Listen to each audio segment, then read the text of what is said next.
Bhola Shankar Bhola. Shankarnath is Bholenath.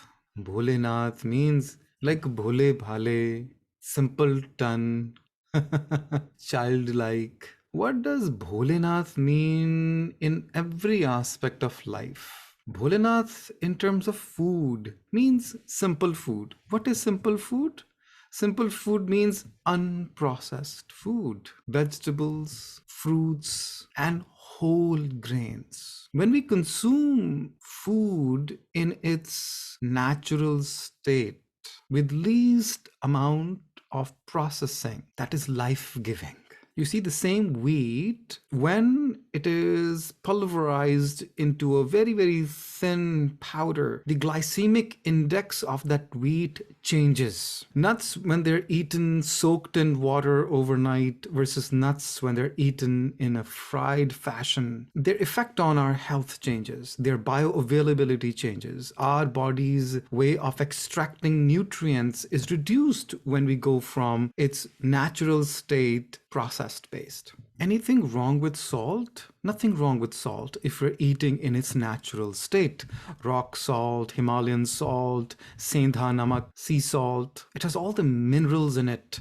When we're eating the store-bought white salt, which has been stripped away from its mineral content and in some cases even whitened, that's bad for you.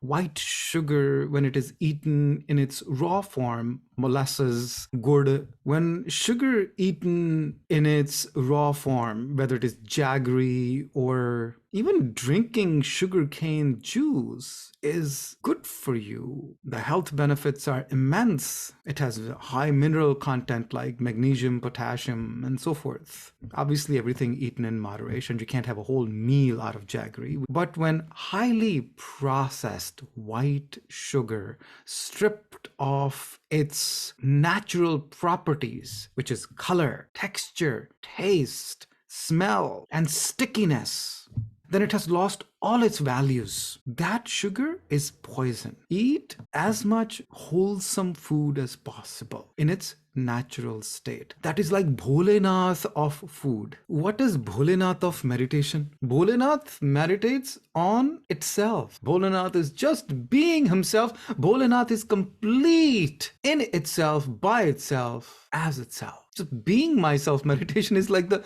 Bholenath of meditation. What is the Bholenath attitude? He has like a simpleton attitude. Bholenath of devotion would be like Gopikas with Krishna. That would be like the Bholenath of devotion. Complete dedication, simpleton, implicit trust, just childlike. Being childlike in front of God is like the Bholenath of beingness. How is one to be in this life? It's like childlike. Which childlike? Your own childlike, with no ounce of cleverness.